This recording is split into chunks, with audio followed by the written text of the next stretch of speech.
This podcast is sponsored by nobody.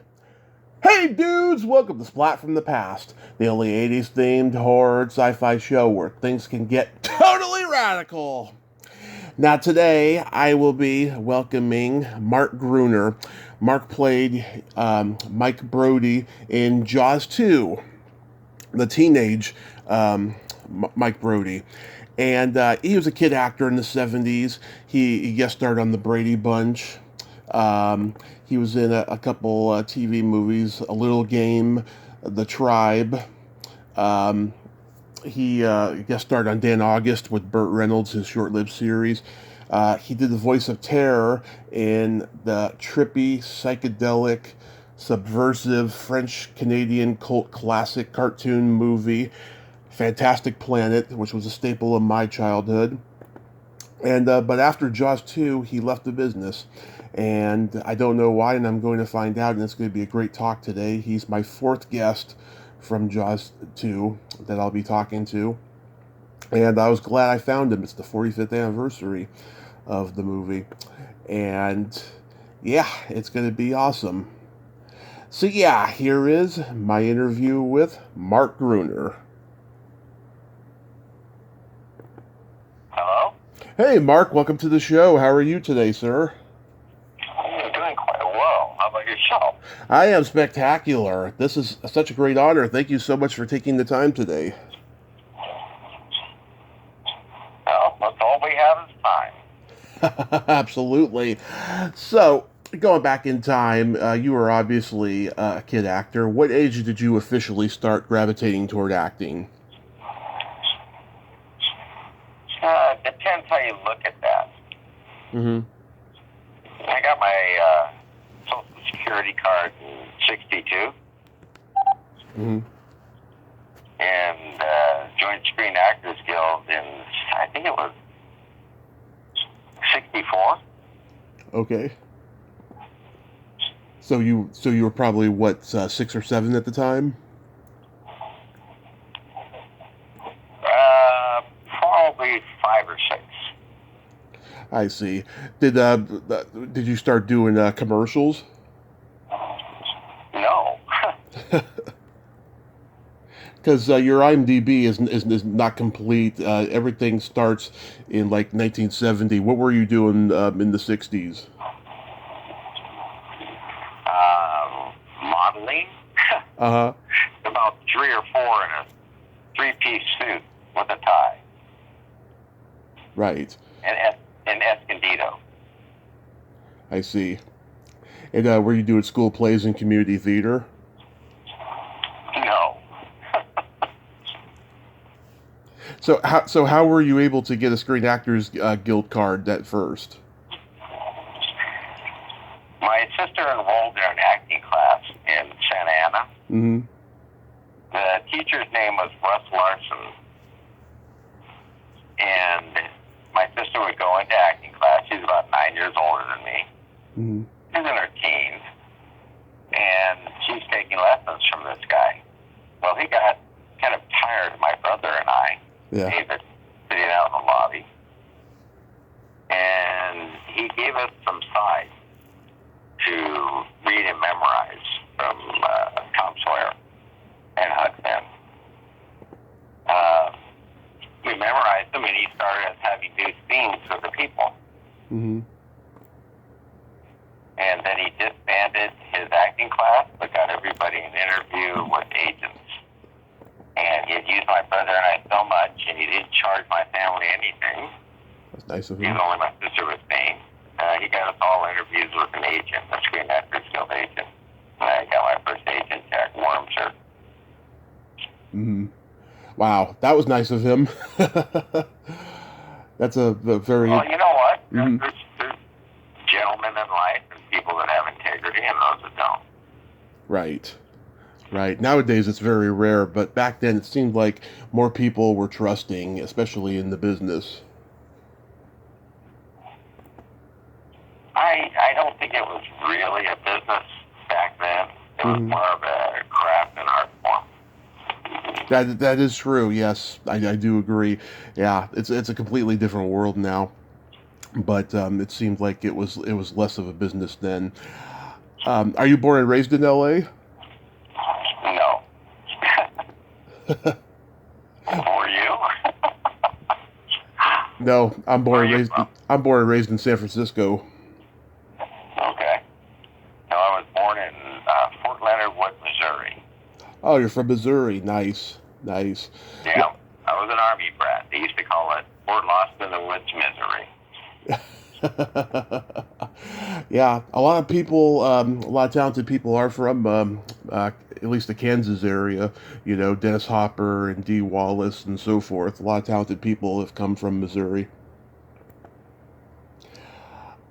I moved here when I was probably 6 months old to San Diego, Mm-hmm. La Jolla. Nice, nice. So the first credit I see on your IMDb is you got to be in a classic episode of the Brady Bunch. No, I done much more before that. Okay, the stuff that's not on IMDb, what did you do? A play called The Wake with Steve Allen Mm-hmm. and his wife, Joan Meadows. Wow, what was it like working with Steve Allen? Well, he's a very good professional director. His wife was a bit overbearing. Yeah, yeah. Was he really funny and making everybody laugh? He could, but as director, he wasn't cast in that role, might I say, in the business. Mm-hmm. Wow, I never knew that Well, he directed. He's controlling a theater that was built in the early 1900s, mid 1900s. I think it was 1922. Wow, yeah. Masters Club, and it's an Irish theater, and it's been there forever. I mean, all of the great actors know of the Masters Club. And my brother and I were cast as members of the family, and they had Milkborn and Sean McConnery was in it. Oh, wow. Just all the old classics. What was Sean? And Go ahead. it's about an Irish death, The Wake. And then before that, there was a radio show that my brother and I did. There were 6 and 7. Mm-hmm. Called Perry and Thrust at Orange Coast College. Yeah. This was in the entertainment end of the curriculum there. That was their own radio show called Perry and Thrust, and we played Jules Verne records, and my brother and I would Perry and Thrust. Nice. During comments. Nice. But did you do anything else on TV or film before that Brady Bunch episode? Yeah. I did about, I think in total it was 64 Class A commercials. Mm-hmm. About 45 Class Bs, and probably 3 or 4, they used to call them wild spots. They'd run them where they couldn't find anything to put on air and broadcast. Mm-hmm. They paid no money, they had no residuals, and it's, like you said, show business is a business. So. Oh, yeah. my parents spent a lot of money on training my brother and I. Mm-hmm. We started training at Les Larson's time. You know, Mm-hmm. we learned to read at a very young age. Started out with McGuffey readers, so my family was old school. Mm-hmm. And they figured what you invest in, you'll get your money back. So they invested in my brother and I in training. Mm-hmm. That sure is old-fashioned. A lot of people don't have those values anymore. So I feel sorry for them. Yeah. It's a pity. People don't want to put in the work, but they want to reap the rewards. I mean, Yeah. American National Theater and Academy, ANTA, I used to call it. Right. Tap dance, modern jazz pantomime, acting classes. I mean, take up your whole Saturday and Sunday going from every class. Oh, yeah. And a workout, very physical.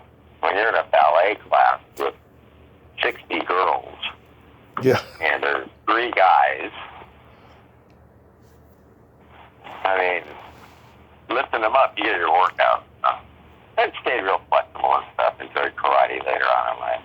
Reap the benefits of the reward. Mm-hmm. But do you have any memories of doing that Brady Bunch episode? Yes, of course. Sheldon Leonard. Mm-hmm. I had gone to school at a school called Hollywood Professional. Mm-hmm.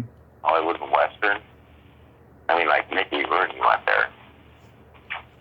Peggy Fleming. I mean, the list is endless with the people who went to HBS. Professional skaters, musicians, prodigies, music, physical skating, everything. And simply an amazing school at HBS. But I'd gone to school with the Brady Bunch, some of them, long before. Yeah. I knew the cast, but that had nothing to do with me getting the part. It was a casting call. And I got the part of Clark Tyson, the ugly duckling. Not a very memorable clip of my life. Right. It's a memorable episode because Jan has that imaginary boyfriend, George Glass.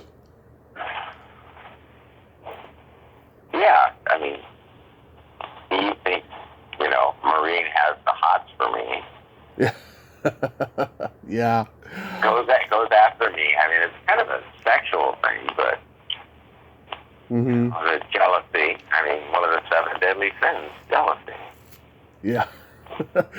Barry Williams and Christopher Knight, they have a podcast called The Real Brady Boys, and they analyze specific episodes of the Brady Bunch that they did and their memories of doing them and stuff. They haven't done this episode yet, but I hope they do, because I like this episode. Chris didn't go to our school, Chris Knight. Mm-hmm. But he lived out in the valley where I did. Yeah. And the valley was rough and tumble back then. I mean, Van Nuys Boulevard, Cruise Night. But he was one of the few guys that lived out in the valley. Mm-hmm. And he's a heck of a guy. Do you know what he did? What did he do? Him and I flew out to Florida together on a plane. Uh-huh.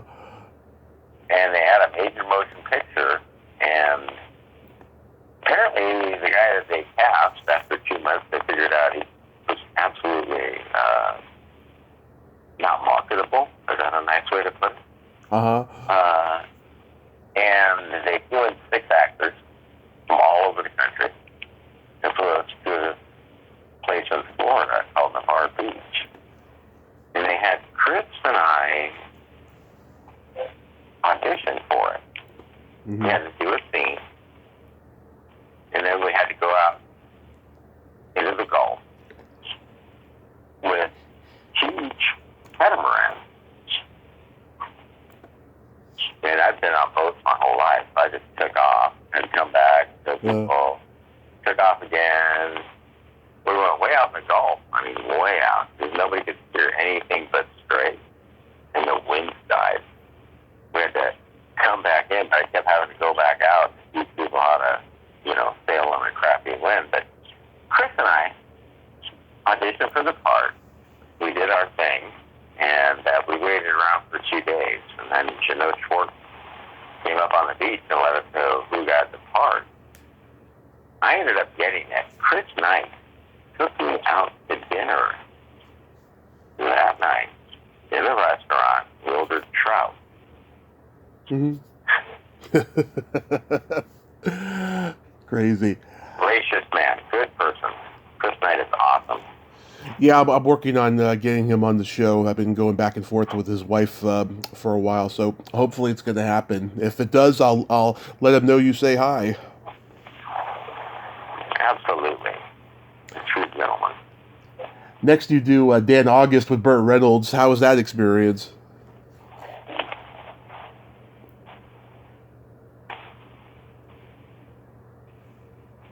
Being on a major set, Mm-hmm. and I don't know how to tell you this, was when you walk in a sound stage and you walk through those doors, everything is imaginary from the moment it hits you. Yeah. It's all an illusion. Yet, the people that you work with and the atmosphere and the light and space itself inside of the studio Mm-hmm. is simply electric. It's a magic. Yeah. It's all an illusion, but the people are so precise, so well trained. People like Jim Alexander,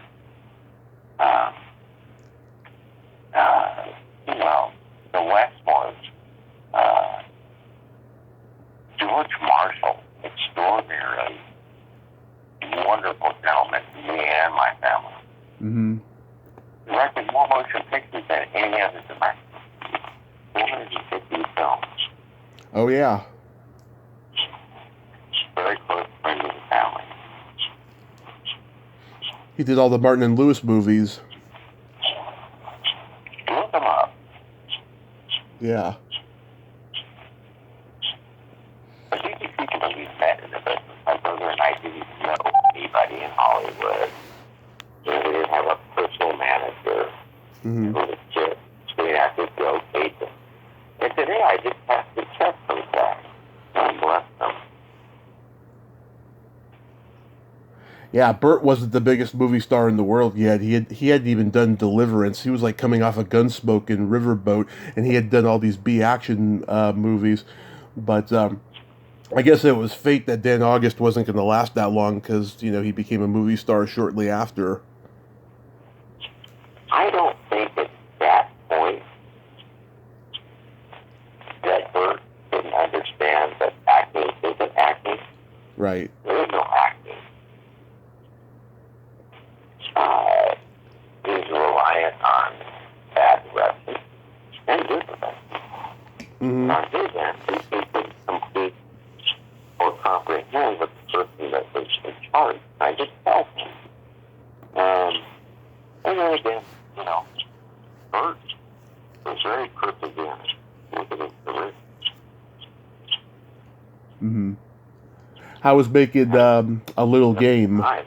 Oh, sorry. How was making A Little Game?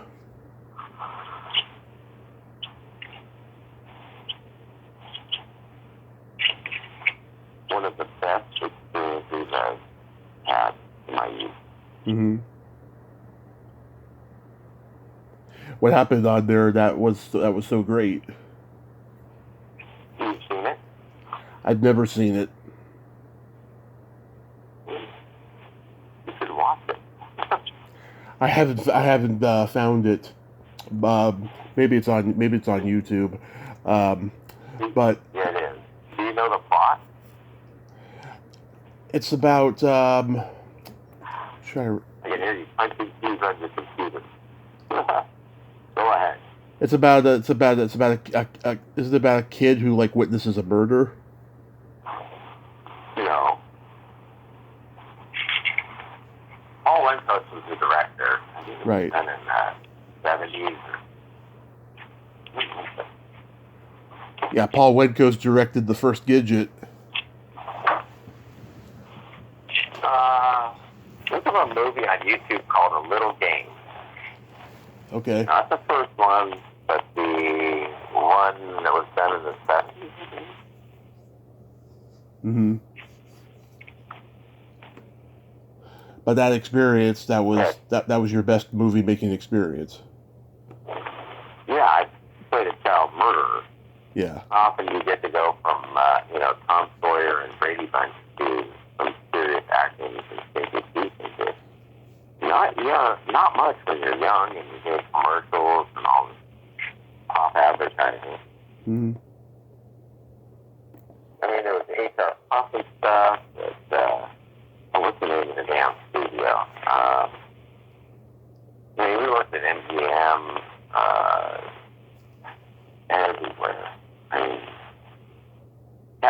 emails and let's see, 3-4 interviews a day. How was working with Howard Duff? There you go. You got it. Yeah, the original Sam Spade. Diane Baker. Ed Nelson. Correct. Ed Nelson. Yeah, did any of them mentor you? Diane Baker did. Yeah. There was another lady that played the maid, the one, what's his name was married to?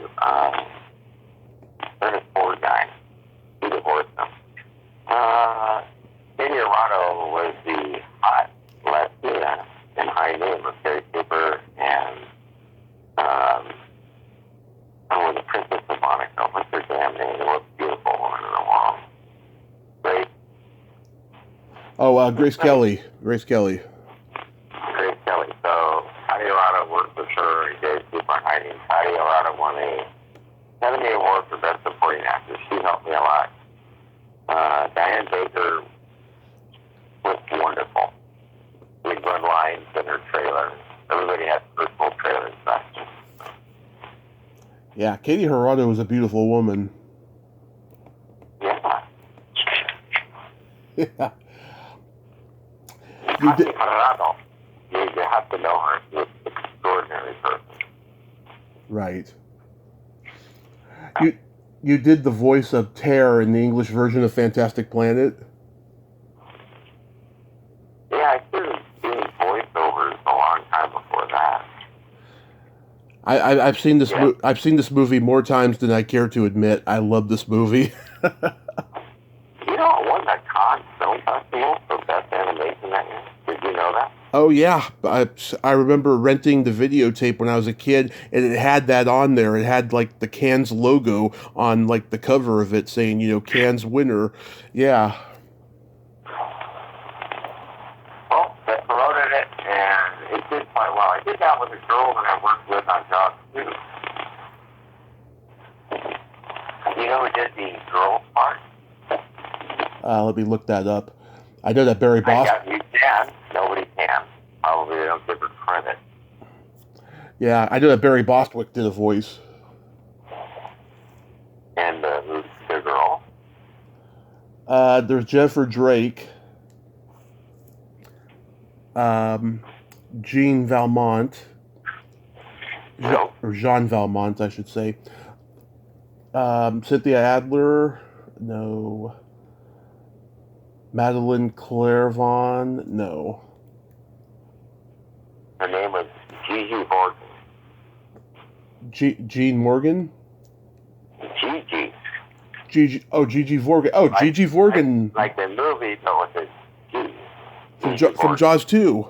Yeah. Wow, I didn't know she did a voice for the movie. It was a close-knit group back then. I mean, between commercials, drama, comedy, sitcoms. Mm-hmm. It depends what you excelled in, how well you interviewed, and how well you knew your craft. Mm-hmm. They simply wanted the best actors, period. Yeah, Hal Smith from the Andy Griffith Show, who played Otis the Town Drunk, he did a voice. He did a couple of voices actually for the movie.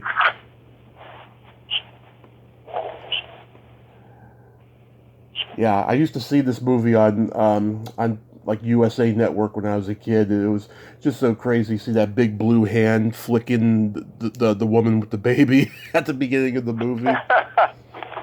Roger up, Rob. It's crazy. It really is. Yeah, but there was a lot of other series that they did. So, Owen Marshall. I mean, there was a Market 12 TV. Because there was the drama end of it, like the Waltons and stuff like that. It was serious. You should have a sitcom on air as a drama. If you can't act your way out of a paper bag, you can't even make the first interview, get alone a callback, second callback, or a third, which is when it gets serious. That's when they bring in the HVAC. You were on the Waltons? No, my brother was. Oh, okay. Because I've interviewed. Oh, I remember. I spent time with the girl that had the lead part starred in it. Judy Norton? No, Linda Pearl. Oh, okay, Linda Pearl. Yeah. Yeah, I've interviewed... At that time, she was extraordinarily attractive. I mean, we all led it with age. Oh, yeah. Linda Pearl, oh my God. In her prime, she was gorgeous. Smoking hot, dude. Yeah.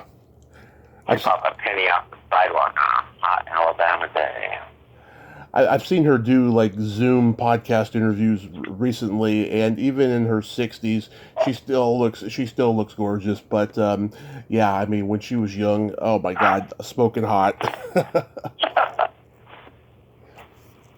Then you get to go caveman with the Tribe. Oh yeah, that was I think another Universal picture when I was under contract with them. Mm-hmm. Yeah. Victor, that was a crazy shoot. Absolutely location barbaric. Mm-hmm. Yeah, Victor French. Where? Victor French was in it. Oh, your name popping now. Okay. Yeah. Yes. Consummate professional. I mean, what can you say about a man like that? Yeah. Richard Cola directed it. He actually directed Burt Reynolds in a movie called Fuzz with Yul Brynner. Do you know the location of that? Of the Tribe? Yes. Let's see if it's here. Was it Beaumont or Banning? It was Beaumont, California. Yeah, there was one hotel in town. Mm-hmm. There was a small general store, a gas station, Mm-hmm. and a gun store. And they brought out everybody from Universal to just take over the town. Oh, there was a restaurant, too, where you could get those, if you eat this hamburger, you get another one free. But I bought my first gun at the gun show, at the gun store. Winchester 63 or 72. Mm-hmm. That was a crazy movie. I mean, have you ever seen it? The Tribe? No. There's a lot of TV movies from the 70s that I've seen and a lot that I haven't seen, I've come to realize. I doubt anybody even has a copy of that movie. Yeah. I mean, we had leopards, we had elephants dressed as mastodons, we had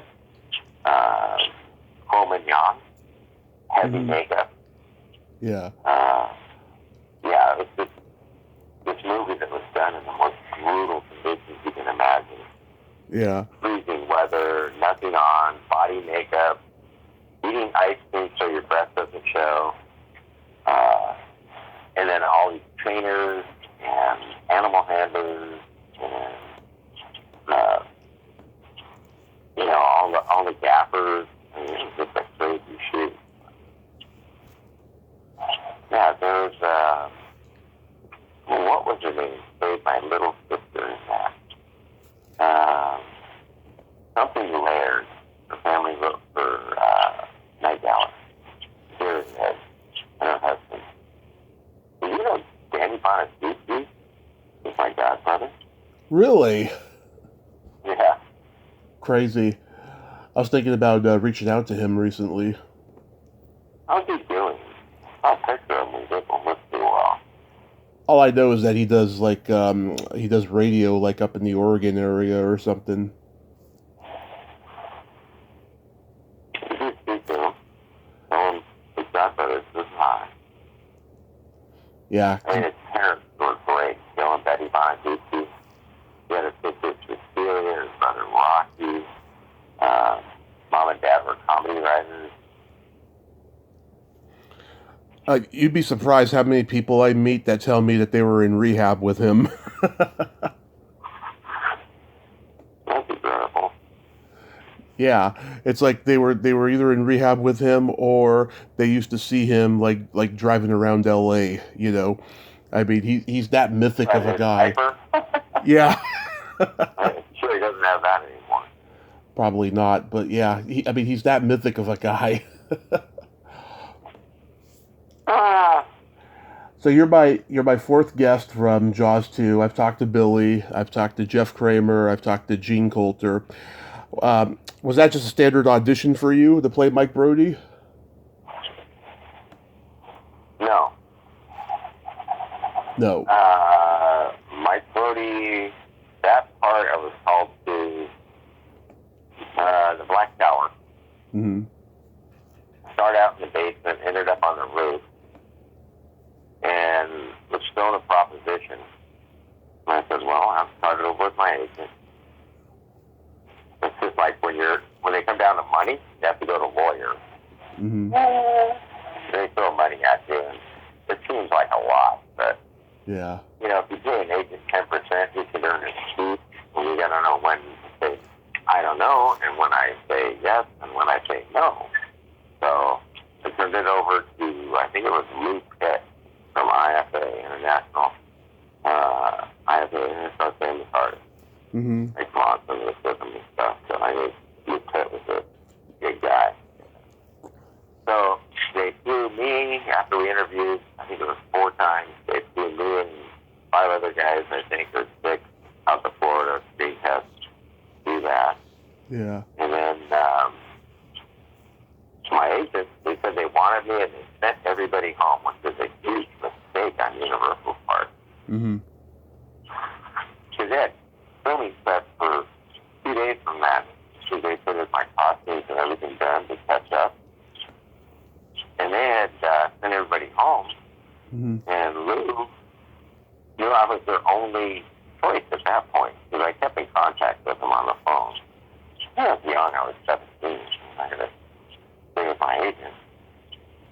And they ended up bargaining him up like twice the salary, almost 3 times of what everybody else's was. So he was a wonderful agent. Yeah. He had him in a barrel. I mean, they have a situation out in Florida where it's costing them tens, if not hundreds of thousands of dollars a day just to have everybody stay in a hotel room. Mm-hmm. And it's not going to make any money. I mean, leverage. That's what I call that, leverage. Yeah. How was working with Jadot Swark as a director? Wonderful guy. He was? Short, Peggy Springston. He did 3 crap films for Universal. And Jaws 2 was one of them. Mm-hmm. To do Somewhere in Time. That was his deal with Universal. I actually got in a fist fight with Roy Scheider in the theater at the hotel, Yeah. the Hall of Fame. Because my close-up was bigger than his. He got in a fist fight with him. In, what do you call it, the walkway between the seats? Yeah. Yeah. And, he stuck up for me. Yeah. Well, I didn't like it. I was taller than him. Mm-hmm. They had the biggest ditch that I could walk in the shot that they had that rolled along. Yeah. Well, it was tough to work with. Yeah. Joe Alves, he was on set, right? Doing the Taming the Shark. Joe Alves, I believe, was a carryover from Jaws 1. Yes. He was the second unit director. I mean, he handled all the dangerous stuff, the sailing with 13 amateur sailors, pickup shots, anything to do with the ocean. I shouldn't say anything. I mean, some of the stuff. No directing some of the close-ups. Mm-hmm. I talked to him too last year, so technically he's five people I've talked to from the movie. He's a good guy though. He's the best, dude. I mean, look at his filming history. Oh yeah, I mean he's Any more consummate professional than Joe Alves. He knew how to handle people, makeup, studio, script.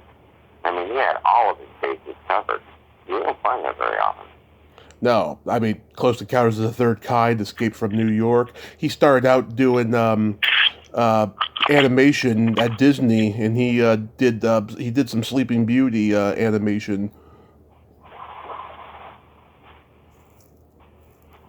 That's how far back he goes. What was it like filming Mike's almost death scene? You know, when things got really chaotic. You talking where they pull me in the boat? Yes. I almost died. In real life, you almost died. Absolutely. More than once. Wow. That shark is pulled by a boat. Mm-hmm. It's way out in front of it. I mean, way out. So you can't see, even in calm water, you can't see the wake as the shot starts. So it's pulled way farther away. And there's like, I think I saw 3 different bruises out there. That's what we call the shark bruise. And the cable one was able to go up and down a little bit sideways. Mm-hmm. But the shark was controlled by extraordinarily long air hoses, pneumatic hoses, and they were all like massively bungee cord with these huge cables, steel cables at different points to bind it all together so they didn't become separated. And this is what they tow the shark with. And there's a tow line in there. So you're dealing with hydraulic lines, air lines, cables, safety rope. Even at the beginning, they had a chain, so in case it broke off the boat, they wouldn't lose it. But they're pulling the shark by a couple times, and if your feet were down, which mine had to be, the cable would open up at certain points, and it would just catch your foot and drag you under the water.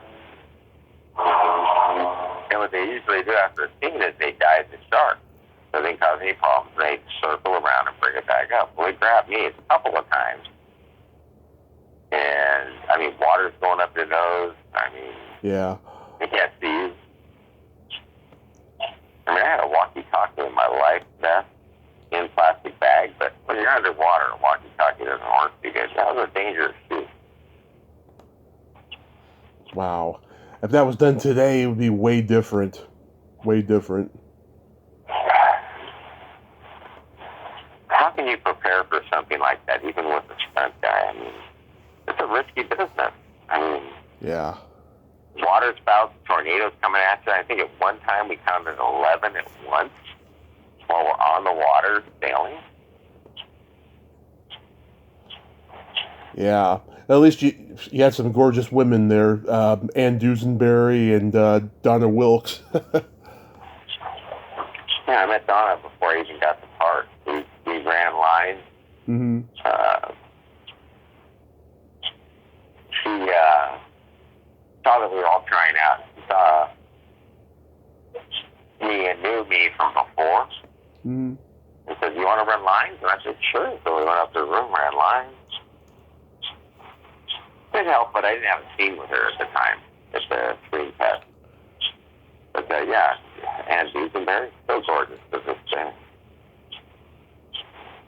She was like the older woman of the group. She was like in her early 20s.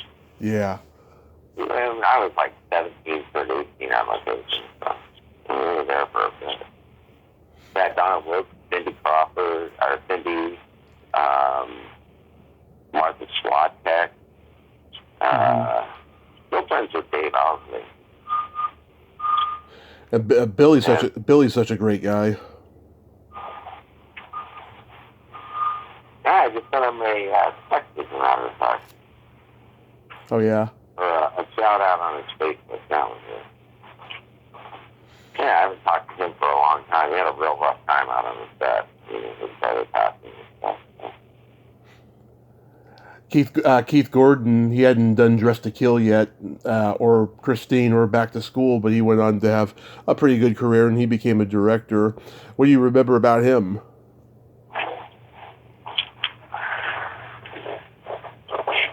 Well, we had the worst boat, almost, Yeah.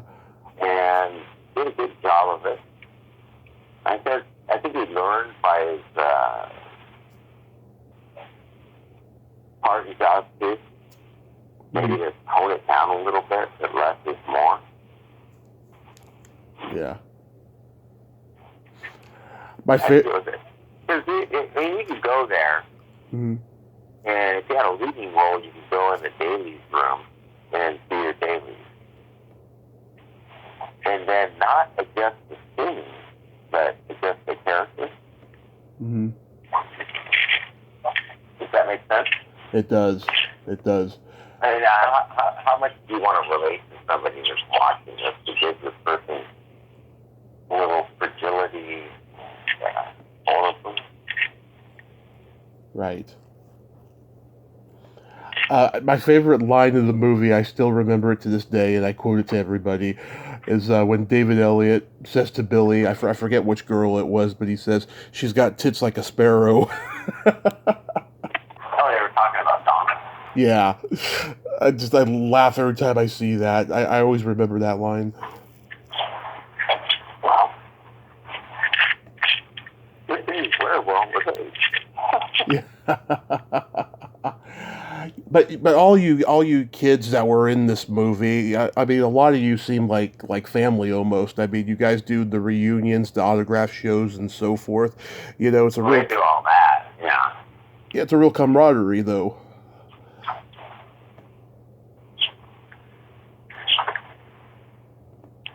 I haven't been involved with any of that. Oh, you haven't? Nope. Oh, sorry, I wasn't aware of that, because I'm always seeing the Jaws 2 reunion advertisements and stuff. Yeah, I see him once in a while, but I'm a very private person. I see. Have a good life. I like what I do. I love what I do.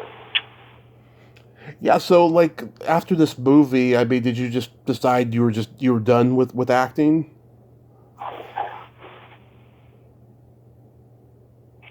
Not necessarily. I decided I wanted a family. Yeah. I didn't want to live in the San Fernando Valley or in LA. And it was a planned exit for me. I've been doing it since I was 4. Mm-hmm. You say, mm-hmm. I'm So listening. I've been doing it since I was 4 years old. Yeah. Professionally.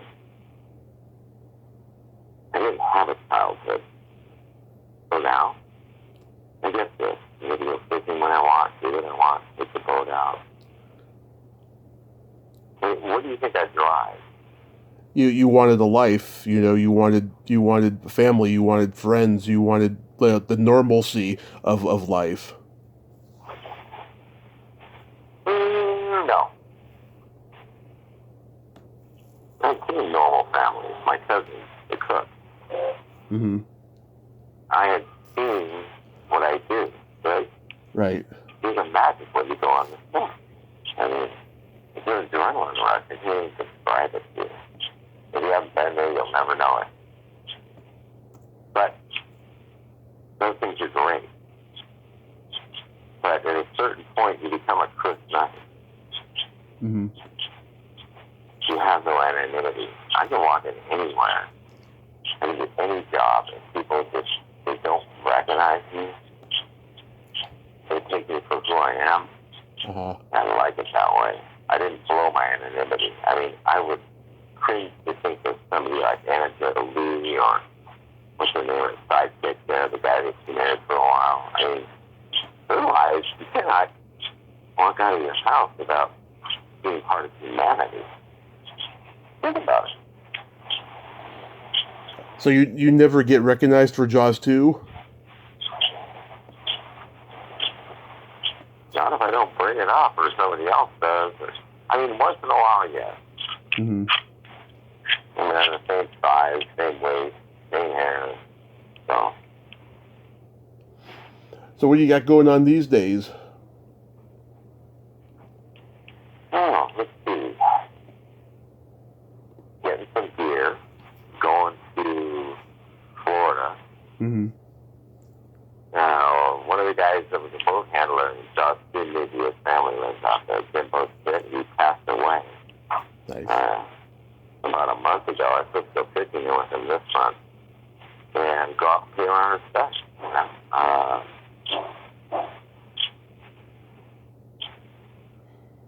Nice. You know? Yeah. And how's... I have a really good job that I love. It sends me all over the world. Mm-hmm. It's nice to have a full passport. So, I'm off when I want. I do what I want when I want. So, no complaints. You do a lot of traveling. I'm sure during COVID you had to take a little breather, huh?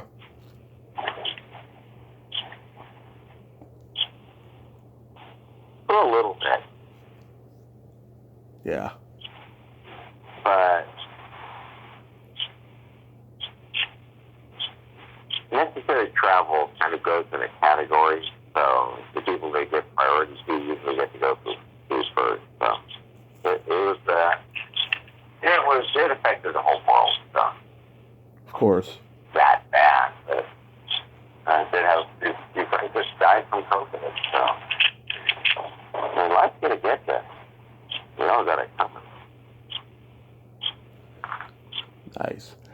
Well, Mark, I want to thank you so much for coming on today, and I'm glad that your life is so fantastic. You're a survivor, and I hope you have yourself a great day and be safe out there.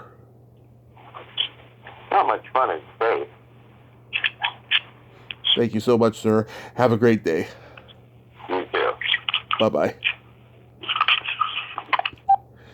Well, there you have it. Mark Gruner. Ain't he a cool dude? That was an interesting conversation. It didn't go the way I expected to, but it was fascinating talking to him. Yeah, I mean, he's a private guy, and I totally get where he's coming from, but I'm glad that, he got out of the acting world. He didn't let the business he didn't sell his soul to the business. He got out, but that was a good story, I have to say, for the most part. Well, until next time, this is Tommy Throwback Kovac saying there's no shame in living in the past because the present sucks. Later, dudes!